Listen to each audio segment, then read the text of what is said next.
Hi, I'm Christy McDonald, and here's what's coming up this week on One Detroit. Women, work, and the pandemic, the crisis of women leaving the workplace, why it's happening, the effect on the economy and families, and looking for solutions with more flexibility at jobs and help for caregiving. It's a One Detroit special report. Join us this week. From Delta Faucets to Behr Paint, Masco Corporation is proud to deliver products that enhance the way consumers all over the world experience and enjoy their living spaces. Masco, serving Michigan communities since 1929. Support for this program provided by the Cynthia and Etzel Ford Fund for Journalism at Detroit Public TV, the Kresge Foundation, Community Foundation for Southeast Michigan. The DTE Foundation is a proud sponsor of Detroit Public TV, among the state's largest foundations committed to Michigan-focused giving. We support organizations that are doing exceptional work in our state. Visit dtefoundation.com to learn more. Business Leaders for Michigan, dedicated to making Michigan a top 10 state for jobs, personal income, and a healthy economy. Also brought to you by and viewers like you.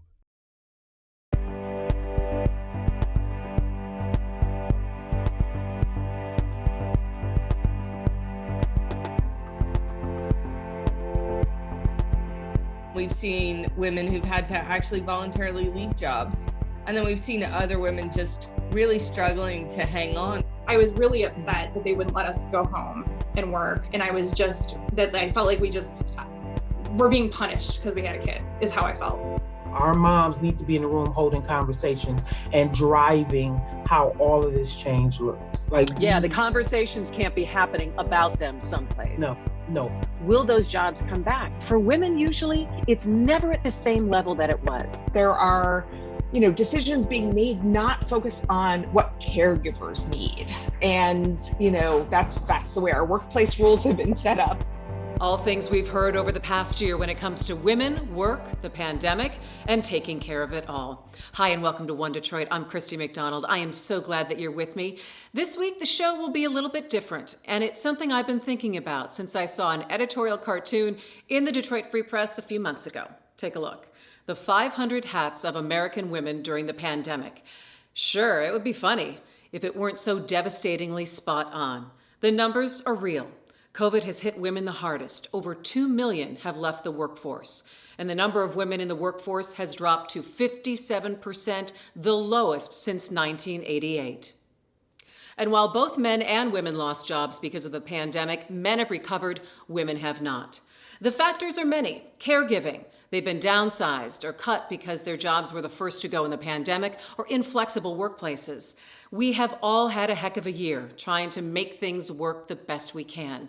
Honestly, I was a caregiver for my husband who had cancer. I was lucky enough to still be able to have this job and be flexible enough to help 3 children at home with online school. It hasn't been easy for anyone. But that's why we're going to explore what the economic impact of the stress on women in 2021 during this pandemic will be for all of us, and what the solutions, whether policies and workplace changes, can be made to make a difference in our lives. I put out a call on Facebook for women to share their stories, and Lauren Moroney volunteered. She lives in Madison Heights, is married, has a super cute 6-year-old named Jameson. This is Jameson. Hey, Jameson. How are you? She got to work from home during COVID, but her employer in August said it was time to get back to the office. With school shut down, that left Jameson in Zoom kindergarten at home. If the school's not open, I don't necessarily have somebody that can just come to my house and watch them. All our family works. So we needed we needed childcare. I was really upset that they wouldn't let us go home and work. And I felt like we just were being punished because we had a kid, is how I felt. I've never been unemployed like that, where I've had to ever collect unemployment or try to collect unemployment. And I was really scared. Lauren is one of the 865,000 women who dropped out of the U.S. workforce from August to September 2020 alone. Dr. Betsey Stevenson is a labor economist at the University of Michigan. What I was concerned about back last spring, and we saw really come out, was that these women who were trying to work from home or being laid off were dealing with kids who were at home. And we saw a lot of women going all the way back to last summer who just couldn't go back to their jobs even when they were recalled because they had kids at home. And we've seen women who've had to actually voluntarily leave jobs. And then we've seen other women just really struggling to hang on. And so I don't even think the pace of job loss and job leaving for women is over. So what are the numbers that we are looking at right now? Millions of women who have left the workforce, or what are the most current numbers that we have? Well, look, the most current number is that we have 9.5 million fewer jobs today than we had at the start of the pandemic. And, women represent a slightly disproportionate share of those jobs. According to the U.S. Bureau of Labor and Statistics, there were 2.2 million fewer women in the workforce in October 2020 than in October 2019. Women participating in the workforce has dropped to 57%, the lowest level since 1988.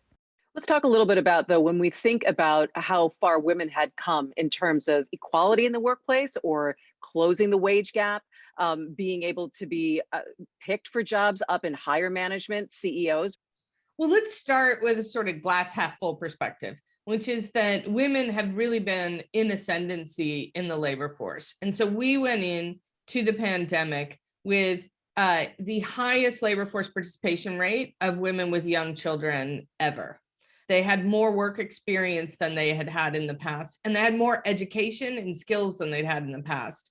And there's another thing that we're layering onto all of that, which is women had started to reclaim their fertility. So you have these women in their mid-40s who have more kids than the generation before them had, more work experience, and are more committed to staying in the labor force. And yet all those kids they had now have nowhere to go. They have no childcare.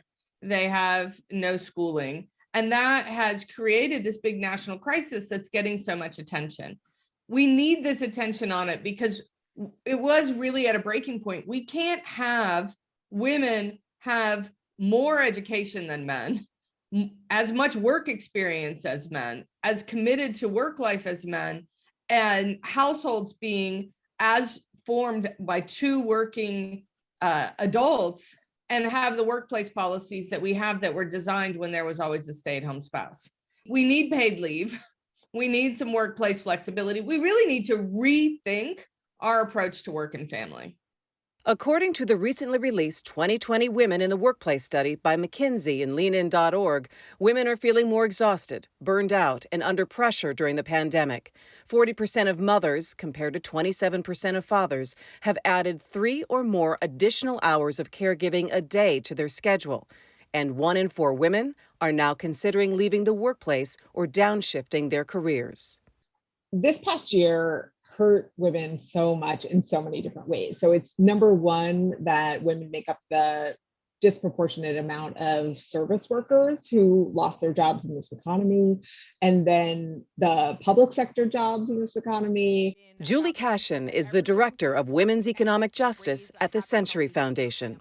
Especially women of color who are the essential workers who've been going to work every day without having childcare or school for their kids. And so women have really been struggling during this time. And the fact that we never built a care infrastructure before COVID started has really caused a lot of that problem.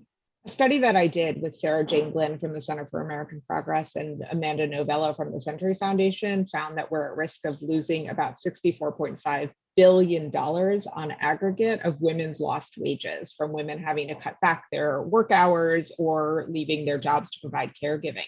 That's about the size of the GDP of West Virginia or New Hampshire. So we will lose an entire economic activity of a state if we don't solve this problem. But when we see women maybe even going back into the workforce, they're not even probably going to be making the same amount of money that they made when they came back, or they can't go back into that same position. So basically, unequal pay means that women already were behind before this started. Women of color were behind even more. And, caregiving is a huge part of that. Discrimination in general is a huge part of that. Occupational segregation is a huge part of that. And to your point, when women come back to work, they may not be able to get back to even where they had gotten before. And that might have already started in an unequal place. So we have a lot of work to do. Here in Michigan, white women make 78 cents on the dollar compared to men. Black women make 65 cents. Latina women even less at 57 cents.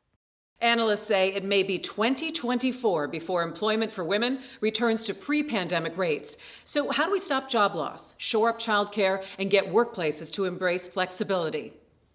I think this is absolutely the time that we're going to see real action. Caregiving, paid leave are really essential. And I think that this is now the moment in time when we're going to have to make those changes, because it really, what we've seen is that women are essential to our labor force.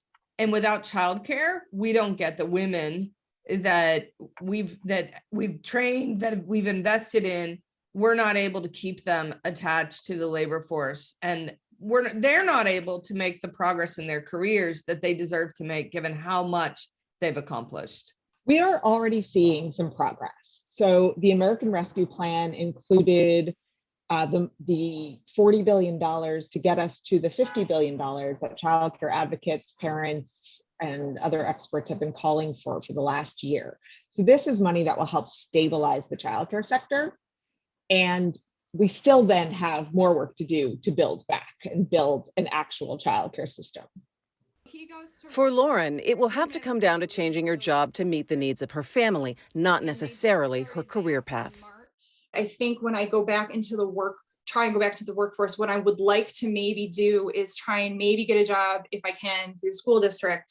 So maybe that would be better to line up with like breaks and things like that. Or maybe I find a job that's a little bit more, either a permanent work from home job. So it doesn't matter if schools get shut down again, it doesn't matter. I will still be able to work from home. Maybe I have to shift what my priority is. And maybe it's not going to necessarily be about the pay scale and what you're doing, and maybe more about the hours and how conducive is this if something like this happened again, because I don't want to do this again. When I go back, I want to make it very clear that I'm working for a company or a boss that is sympathetic to something like this. And I'm not going to have to lose another job because you're looking at your bottom line and not what everybody else in the world is going through. Lauren will be looking this summer as long as she feels confident schools will be back in person this fall. And it's that changing schooling piece that puts women especially in a tough place. So I reached out to Bernita Bradley. She is a longtime educational advocate for Detroit parents through her business, The Village. She's been helping connect parents to resources to homeschool their kids during the pandemic. It's been one of those years where it seems like a setback for a lot of parents, right? A lot of moms specifically, because moms are usually the first person to have to stay at home with the children, right? And with children not being in school, they've taken on 2 roles now, or maybe 3, right? Now they're the work at home mom, if they have the privilege to work at home, because that's a whole different story, right? So they're the mom on a computer at home trying to navigate their own workspace. They're the mom who's trying to make sure that their children are engaged in education and engaged in learning. And they're also the mom who's trying to figure out the social emotional needs of the household in a total different way through the pandemic, right? And worried about if their jobs are even going to exist when things reopen. And a lot of parents have lost their jobs. A lot of moms are figuring it out, right? But we've seen mom groups form. We've seen support groups online, like they're touching bases saying, hey, what are you doing? What are you doing? Yeah, and I love how you said that, they're making it work. It's because you have to. I mean, what is the alternative when you have your kids at home and if you have lost your job, you've got to make it work from day to day. You've been really instrumental in helping people understand how to do the homeschooling and get some of those resources and support. Bernita, what are some of the stressors that women are going through that maybe we don't even see on the surface? Yeah, I think as far as education goes, parents and mothers are seeing for the first time what their kids were experiencing in school. Even though this is pandemic learning, right? This is not traditional learning for even homeschool families, but they're seeing this side of where their children gaps are in literacy skills, where their math gaps are, and parents are literally becoming tutors and reaching out for support, like online saying, hey, my child's struggling in math. How can I get my child on point? Or I don't understand this portion of their math. Can you help my child in math? I can help your child in science, or I can help your child in English, right? And those supports come in way of even like the Brilliant Detroits, the Detroit College Access Network. We've partnered with MSU School of Music, like all these beautiful partnerships. We've even partnered outside of the state. We've partnered with Rock by Rock to just make sure that families have hopefully a classroom within their home, right? I like how you pointed out all of the various programs and the connections that people now have access to, and maybe the parents who are saying, hey, I need help with this, or how can I help with this? I'm worried about the people who haven't been able to do that. How many people are out there who feel completely lost? So for the families who feel like they're lost, it has been hard. We have more eviction notices. We have more families who have coupled up together to live together because families couldn't do it during the pandemic. Whereas one person is like working and the other person's like, well, look, I lost my job. So can I move in with you? And it's actually a support for one another, but it's catastrophic also because now that family's considered homeless, right? And that mom's trying to think like, how do I get back on my feet? What needs to happen in terms of education for our kids and opportunity for our parents and for our mothers to maybe be able to offload some of that caregiving and educational help? We need to be looking, I should say, not necessarily looking for in the next 6 months, but listening. We really need to be listening to our hardest hit citizens. We need to be inviting them to the table to create how work opens for people. Like employment offices really need to be talking to employers and saying, we have all these moms who have kids who are working. We need to switch their shifts, right? Like make their shifts more sustainable for their lifestyle right now. We need to have conversations about education. How does schooling look? What are the schools going to provide for children to make it easier for parents? And again, those parents that we're talking about need to be in the room. Our moms need to be in the room holding conversations and driving how all of this change looks. Like, the conversations can't be happening about them someplace. No. And if we're not doing that, we're going to end up back at row one, and moms are going to be stay-at-home moms who cannot afford a lifestyle. So where does this leave us? In 2021, is there finally an appetite to change perceptions of women? Will policies with more women in public office reflect that desire? For that conversation, I met up with two journalists I admire greatly. Kat Stafford, she's a national investigative writer for the Associated Press and focuses on race and ethnicity, and Nancy Kaffer, columnist with the Detroit Free Press. Kat, let me start with you first. When we have just look back at this entire year and the impact it's had on women, what kind of runs through your mind? Yeah, so for me, since I cover the intersection of race and politics and so many other things, I'm always thinking about how are our marginalized communities really being impacted. And I would say, just broadly speaking, for all women, it's been really hard. I mean, we've been hit hard in terms of job loss. We have been hit hard in terms of losing spouses and family members to COVID. So it's just been really heartbreaking to hear some of these stories of families that are struggling because women are out of work. They're unable to take care of their children. I was thinking about all the stuff Kat talked about, but also how it filters through my lens. And a lot of times I try to step away from that and bring other people's perspective to the fore. But this is one of the first times in my career where what I'm going through has been the big part of the big story. And I gauge it as if I have all kinds of privilege. I have professional privilege, class privilege, economic privilege, racial privilege. and it's been this hard for me. And I look at like how that must mean, like Kat was saying, marginalized women who are out of work, who have lost family members, who are simply see no path to return to work in the near future because so many schools are still closed, places are not open. When we look at covering the stories and telling certain stories, are we on the right path?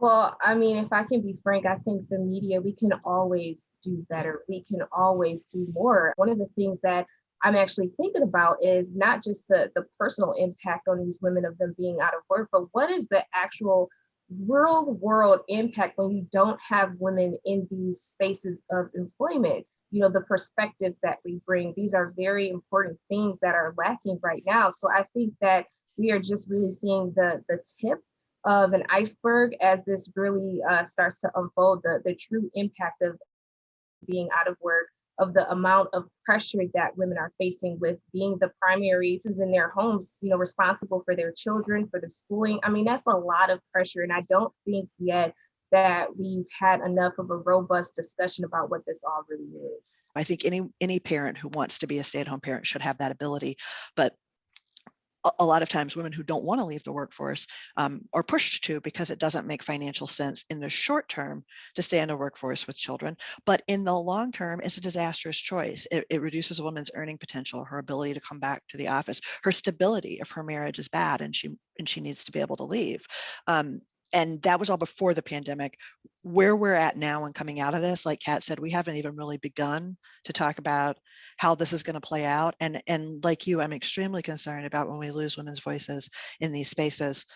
Kat, do you think that women of color, women across the board feel more empowered to speak out now in 2021 than they have in the past?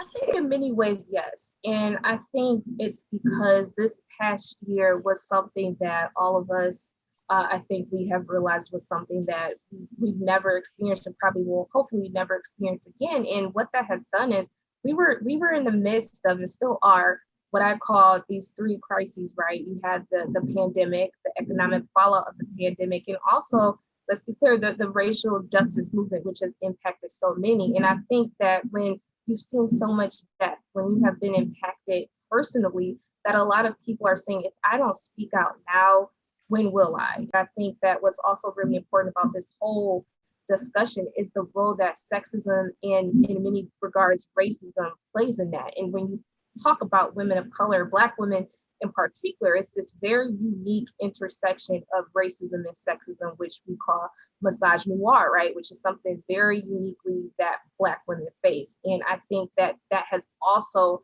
manifested in a way where we are seeing so many of us exiting workplaces. And so a lot of my coverage has really centered on finding those voices on the ground to really show and give light to other Americans who have been unaware or have frankly just willingly stuck their heads in the sand in regards to the plight of many women of color. So I've just spent this past year really trying to amplify those voices in a way that wasn't extractive and wasn't harmful. And I hope that what came out the end of it was the new enlightening of how this has been the reality for many people in this country since its inception. I think a lot of us, a lot of women who consider themselves feminists in the last decade have learned a lot more about intersectional feminism and how the conjunction of race and gender and other identities exacerbates sexism and the discrimination against women that goes along with it. I mean, I think our position was always a little more precarious than a lot of us wanted to acknowledge. And the pandemic has really brought that out. Again, the disparity in domestic work, the ways in which we are pushed to exit or not join the workforce.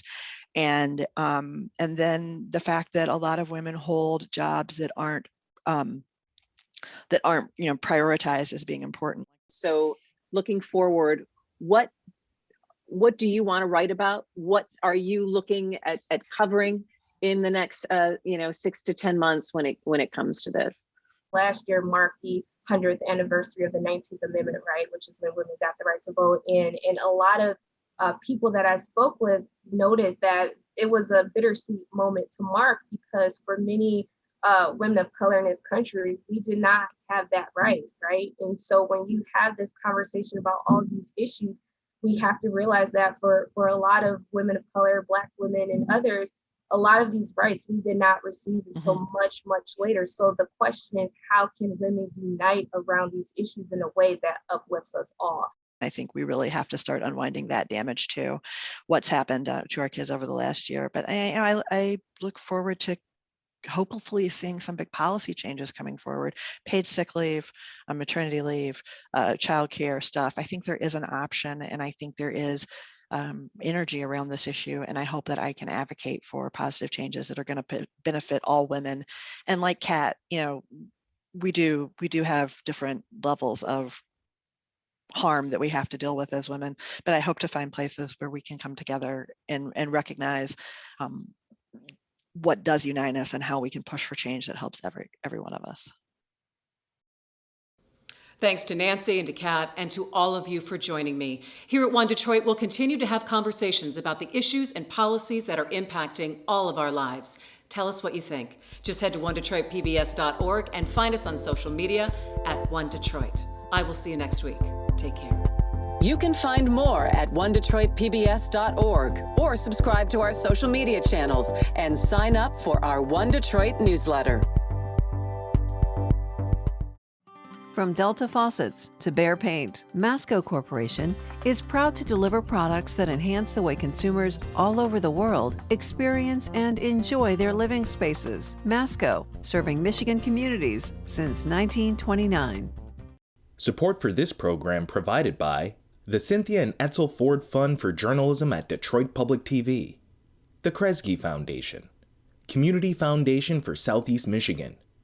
The DTE Foundation is a proud sponsor of Detroit Public TV, among the state's largest foundations committed to Michigan-focused giving. We support organizations that are doing exceptional work in our state. Visit dtefoundation.com to learn more. Business Leaders for Michigan, dedicated to making Michigan a top 10 state for jobs, personal income, and a healthy economy. Also brought to you by and viewers like you.